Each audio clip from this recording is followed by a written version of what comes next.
welcome to the Casual Dance Teachers Podcast. I'm your host, Maya, and today I am joined by Megan Williams for a very special episode. She's going to be talking about her experience teaching students of military families right on base, how that kind of compares and contrasts with the quote-unquote typical dance studio setting, and what we can learn from that. To give you a little bit of background about Megan, she holds her BFA in dance education from the University of Tennessee of Martin. She's attended intensives through Nashville Ballet, Collage Dance Collective in Memphis, Tennessee, and briefly at Steps on Broadway in New York City. She's danced for over 23 years and is going into her 11th year as a dance teacher. And as I mentioned, she's now a contractor for Youth Instructional Sports and Fitness as the director of the Youth Instructional Dance Program, an on-base program for children of active duty and retired military families. So without further ado, welcome, Megan. Hi, thanks for having me. I'm so excited. Me too. I am so fascinated by this topic, and I do have a bunch of questions, but I'm going to start by asking you to just maybe give us a little bit of background about how you got to this position as the director of this particular program.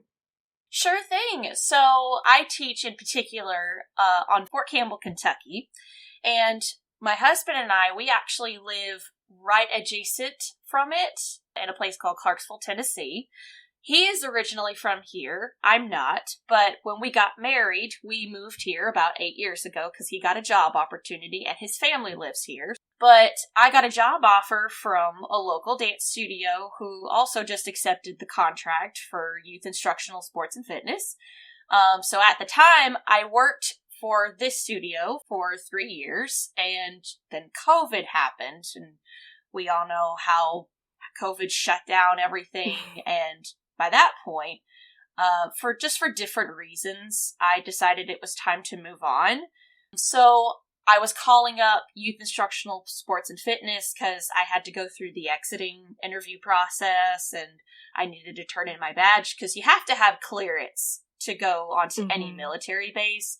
So there's a process in which you have to go through to leave that contracting job. I was a subcontractor of sorts because I was working for the contractor. But they said that they would like to keep me going with the program, and they're able to hire more than one contractor at a time.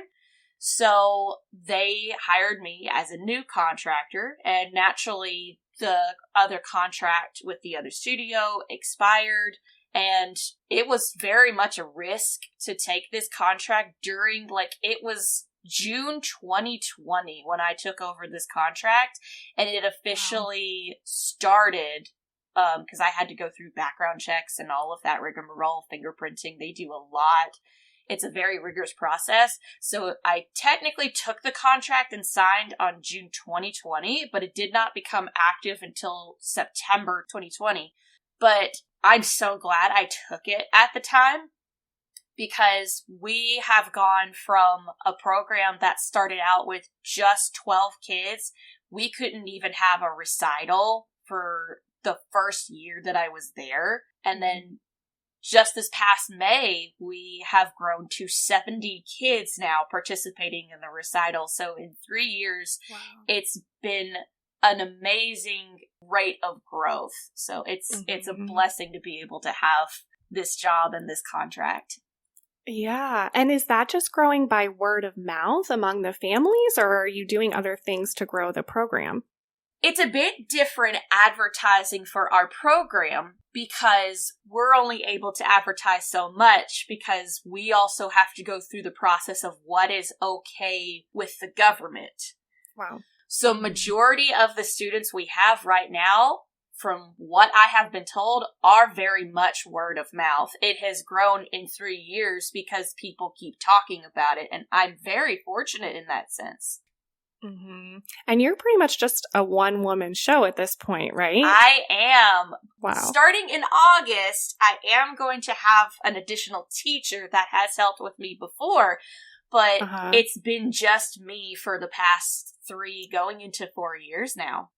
Can you tell me what styles of dance that you teach? I teach primarily ballet and tap with a couple of hip-hop classes, and we teach ages 3 to 13.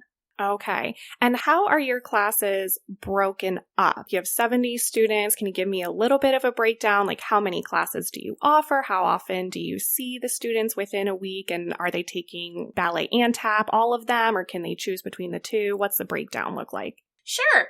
Any of our classes are going to be ballet and tap combination.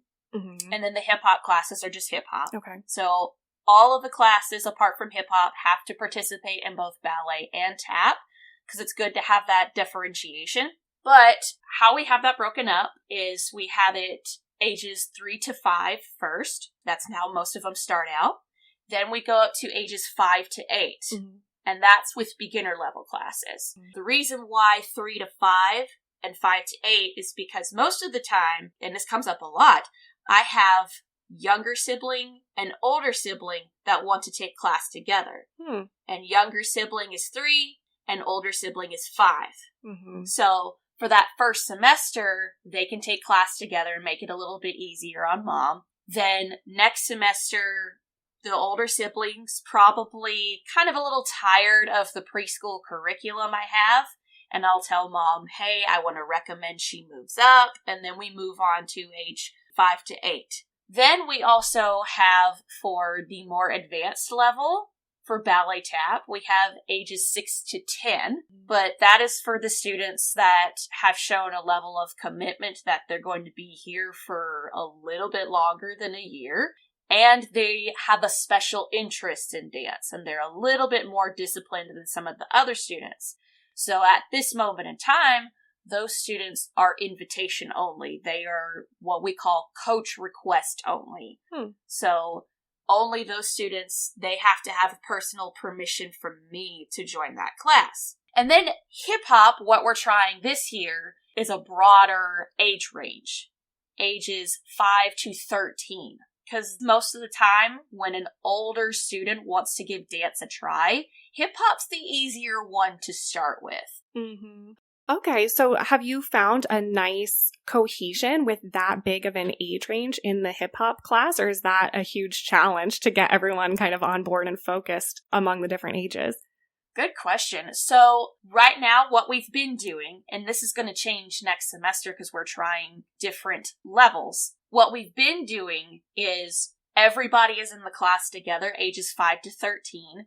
Most of the time, the average age range will be about 7 to 8 years old, with the occasional 5-year-old just turned 5-year-old, and then it's a little rough, but I like to try to teach it to about the median or the oldest age level in that class, and then the 5-year-olds are pushed a little bit to catch up with that.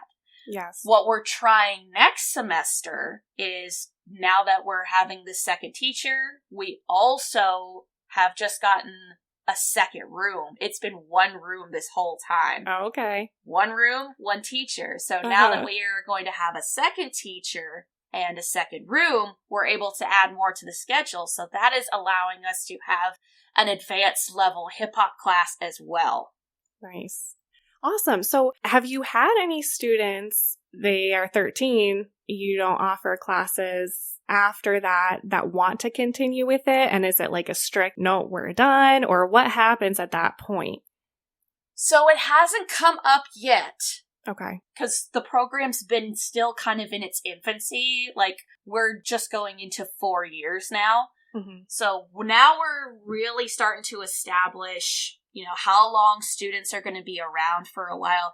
Because most of them, they are around for 2 years, if I'm lucky. And we don't have students typically stick around that long just because it's a very transitory program. But it is about to come up with, I have at least one student, because we teach to both active duty and retired military families.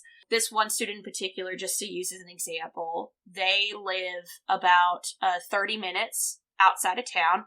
They have a farm, and they're well established in the city. They're not moving. They're not going anywhere. Dad is retired. And the student's about 10 years old. It's getting to the point where she has been with me for almost 3 years now, which is very much a blessing. Mm-hmm. But once this next year rolls by, I'm going to probably have a talk with them, both the student and the parent, and recommend that they go to a higher level of education. Since we're so close to Nashville, probably what I would recommend is they go move on to try higher level classes at Nashville Ballet, because there are plenty of other places closer, but Nashville Ballet in particular, they're not competitive. Mm-hmm. They are a professional studio, professional company. They would be strictly focused on the dancers, which is most of my clientele. Not a lot of students that I have that move on when they move or when they want to keep going. They're not interested in competitions. They're not interested in joining a team. They want to strictly stay recreational. So then I would recommend them to not a competitive studio, but something that is going to give them a higher level of education than what I can provide for them. Could I teach at a higher level? Yes, I could, but it's all about providing a space for them. I want them to stick to a class environment. I want them to be working with other students. I want them to stick with a bunch of other kids in the class because it's very good for their social skills. So at that point, I would recommend them to a higher level of learning. Yeah, that's awesome. I love that you provide that for them and like, this is what my program's about, and I can also provide resources for that next step. I know a lot of teachers probably are going to be wondering, why would I ever willingly let that student go? Well, I think of my program as a stepping stone in a dance student's life. I've often had students start their dance education with me. They fall in love with dance and they continue dancing after they move to places like Germany, Hawaii, Washington, Texas, etc. That's the main goal of my program. I want to instill a love of dance in young dancers so that they want to keep going long after they leave me. I want to start that journey with them. And I want them to learn beyond my four walls from many other teachers, just like I did, and blossom into amazing, well-rounded dancers. That's why I'm willing to let them go if I have that choice. Yeah, that's so beautiful. I love that. And I imagine with it being military, you're seeing a lot of dancers come and go, right? And it's not just like the end of the year, they graduate and move on, but aren't dancers being taken out in the middle of a season sometimes? Oh, yes. Students come and go very frequently in our program. Sometimes I have students move at the end of the season. Some move in the middle of the season, like October or April. We're at the mercy of the military whenever they decide to move any of our military families. So a lot of the time, I have to figure out how I'm going to keep integrating this student I know is going to be moving in the middle of the season, or most of the time I don't like to think about if they're moving at the end of the season. I try not to work with those hard feelings until we've moved past our recital. Then we get to kind of have this emotional cathartic release and say a little bit goodbye. I've had it happen before. It's rare, but it does happen where, for example, I have one student who was with me for the very first recital we ever had.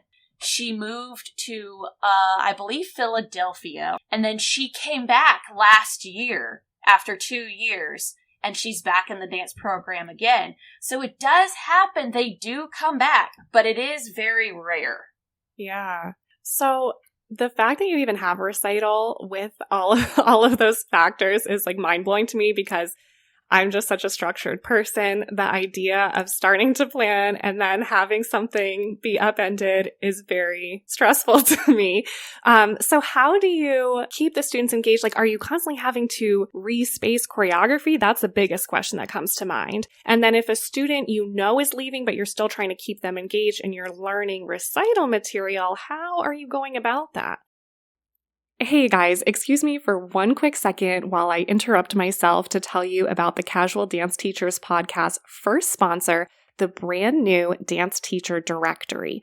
So this resource just launched for dance teachers, dance schools. It's for customers, venues. You can book dance classes on there. You can put out a call for teachers to cover you or to hire as you grow your team. It's really a one-stop shop for all resources dance, which of course is a perfect marriage with the Casual Dance Teachers podcast. So I'm really happy that I get the help of the Dance Teacher Directory. And the nice thing is you can get listed on the Dance Teacher Directory for £5, which is $6.35 a month. So super budget friendly, even for us casual dance teachers. It's great that everyone can be a part of it without breaking the bank. So if you want to be part of it, please join me on the Dance Teacher Directory. It's just www.danceteacherdirectory.com.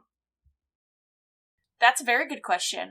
I don't actually have to do a great deal of respacing because, like I said, most of the time, families know pretty far in advance when they'll be moving.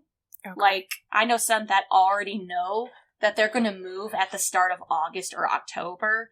They're usually very good at communicating with me when they'll be moving. And I also have some families that know they're not moving until this time next year.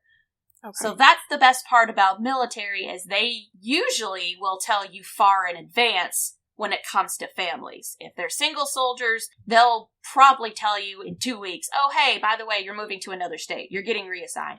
But with families, because it's such a process and so many moving pieces, they know months ahead of time. So I have the luxury of being able to plan ahead for a little bit.